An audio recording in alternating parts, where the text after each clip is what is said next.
Hey, what's up everybody? It's Chris from TSP, and you are watching Jazz with the Suburban Project.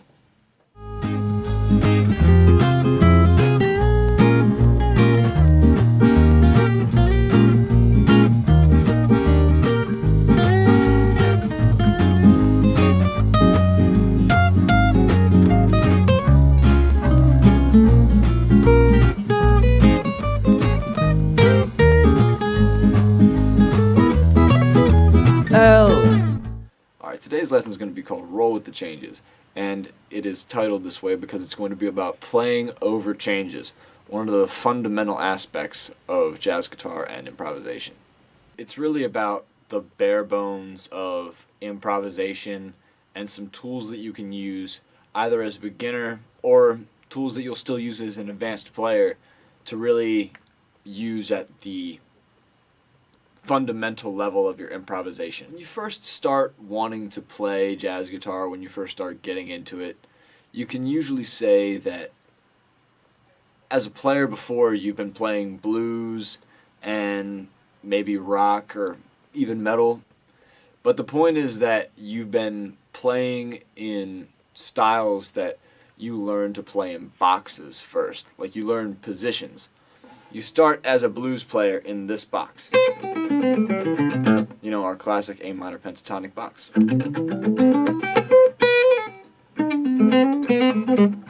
And there's nothing wrong with that box. That box is actually pretty awesome in terms of pentatonic concepts, which range throughout styles of music. Difficulty comes from this psychological leap that you have to make as a beginning player or a younger player that hasn't played a lot of jazz before, thinking that you have to play a different way than when you've been playing blues, you know, the whole time you've been playing guitar. The trick is, when you make this leap, is to tell yourself that it's really not different. You're just approaching it a different way. And this technique, or these couple of techniques that I'm going to teach you, are ways that you can A, start playing this way, or B, get back to core concepts that help you improvise and play over changes in any setting, and you'll always have places and notes that you can work with on the guitar in any situation over changes. Simple as that. If you've ever wanted to play jazz guitar, if you've ever been introduced to the concept of this kind of elusive sounding style, you've obviously heard of the concept chord tones, or like target notes. A lot of different terms for it. It's basically referring to the notes that are within the chord that you are playing over. So if I'm playing in C, the chord tones for that triad would be C, E, and G for the major triad. C, right? Usually in jazz there's 4 tones to a chord, and if we're going to use the same example of C major, you usually play C major 7, and those tones would be C, G, B, and E. That's just a G on top as well. Alright, now the concept of chord tones is that you always have those tones as target notes to play over and use as anchors in your lead playing and your phrasing. So you can always come back to those notes if you're playing a phrase over a C major 7 chord. Alright, now that concept is definitely fundamentally important to jazz. You need to be able to understand the tones that you're going to be able to use over any chord, because there are a lot of chords that jazz can throw at you in a lot of different situations. But what makes it easy is the kind of melding of that with another concept and realizing that chords are just arpeggios, and jazz lead traditionally is based off of arpeggios. The C major 7 arpeggio would be.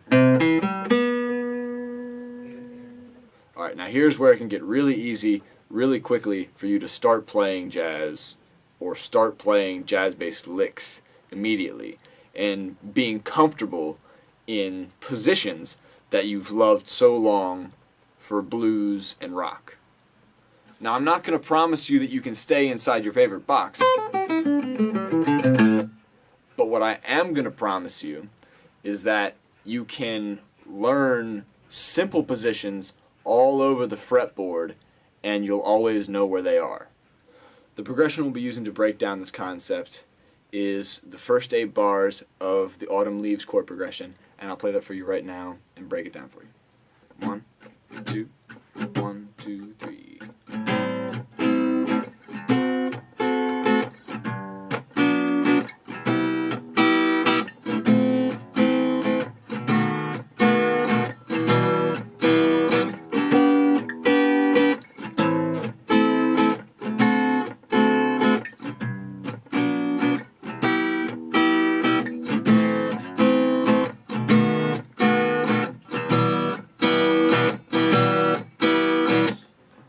Slowly that progression goes: A minor 7, D dominant 7, G major 7, C major 7, F sharp minor 7 flat 5, B7, E minor or E minor 7, and that's the progression.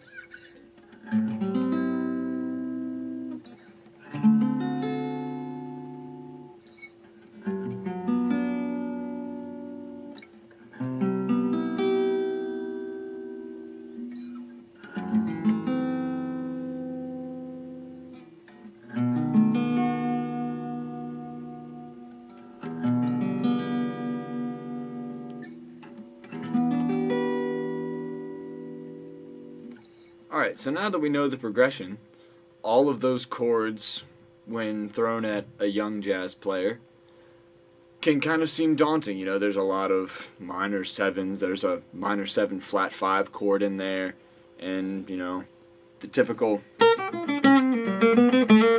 doesn't really work over that. But every one of those chords has a set of chord tones, and all you have to learn are the 4 tones that go over every chord, and you'll always have tones that you can go between. It's almost so simple a concept that it's a little redundant that I keep saying it, so I'll just demonstrate it. So for the A minor 7 chord, the arpeggio that you could use as a position to play over it would start on the 5th fret with the A root, to the minor 3rd C, to the 5th E, to the flat 7 G.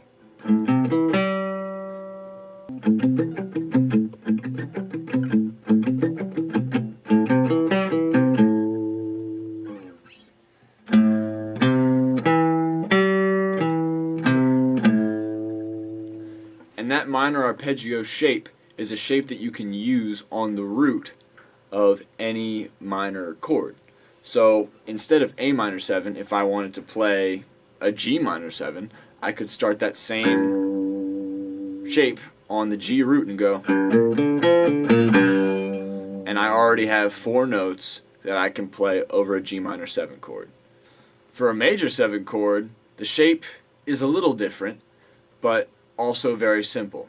So we can use the G major 7 from the progression. So if I was going to play over the G major 7 chord in that progression, I could use the position starting on the root, G, B, D, F sharp.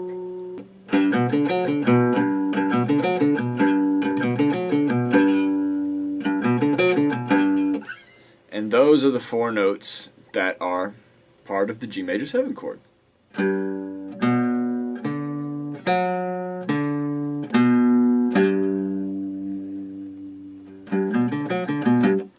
And again, the same concept applies if you want to use that form over any other root. So if I wanted to play an E major 7 arpeggio, I can play that E root on the A string on the 7th fret, and I have an E major 7 arpeggio.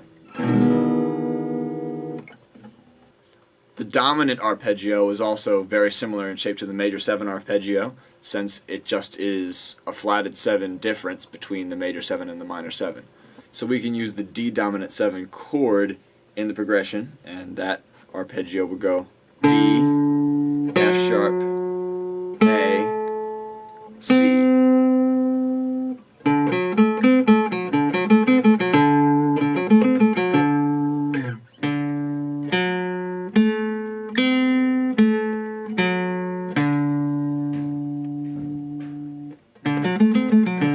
Now we just discussed 3 of the chord types that show up so very often in jazz, aside from the minor 7 flat 5 and augmented and diminished chords, and the other crazy extensions of 9s and 11s and 13s that you can also do. But when you break it down past those extensions, it's usually those 3 bass chords of a minor, major, and dominant tonality that are at the fundamental level of the tone of most chords. So you can use those shapes pretty interchangeably over a lot of different chords, even if the extension sometimes says that it should be some really complicated and crazy sounding arpeggio. Alright, obviously there's a 4th one that is in that progression, the minor 7 flat 5, the most daunting sounding chord of the progression. It's also a tone, it's also a tonality that is quintessential to jazz. It's a pretty nice moody tonality, especially where the F sharp minor 7 flat 5 falls in the progression before it goes down to the E minor 7. Alright, now the arpeggio shape that you can use over this chord is similar to the minor 7 that we discussed earlier, and that would go F sharp, A, C, E.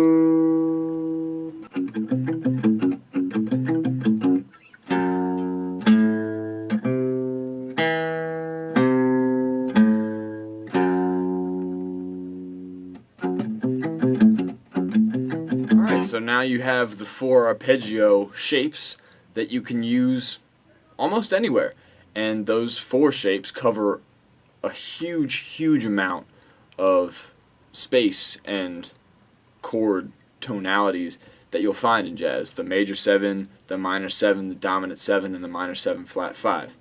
So from C we have the C major 7, the C minor 7, the C dominant 7, and the C minor 7 flat 5. Concept works real time. I'll play over a live backing track that I have set up in Band in a Box, and I will show you how just those shapes can give you an outline for good sounding improvisation and how you can use them interchangeably all over the place.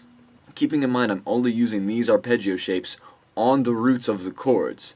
There are so many other possibilities in places you can start. More on that later. But now to the backing track.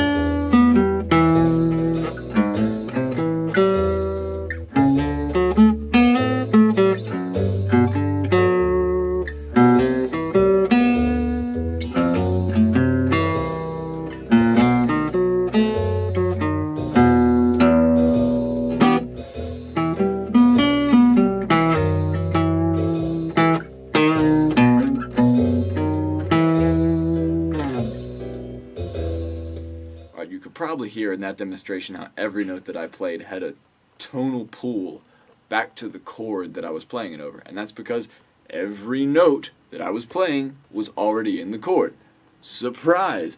You can play in shapes and get used to that and play some jazz. You know, it lets you start down that stylistic path. Now, one of the ways that you can expand on this concept is when your chord knowledge increases, and your inversion knowledge increases, you can play inversions of these shapes over inversions of the chord. So immediately you have a lot of options over places that you can go on the fretboard. You're not limited to this root of C or that root of C. You can start it on C, or you can start it on E or G. There's a million things that you can do with just those 4 notes, and that's because they're chord tones, and you can find them structurally all over the guitar. Alright, you go play with this concept. I think I'm going to have myself a jam over some autumn leaves. Sounds pretty fun to me. This has been Chris from the Suburban Project, and you've been watching Roll with the Changes, Jazz with the Suburban Project. See you next time. 2, 1, 2, 3.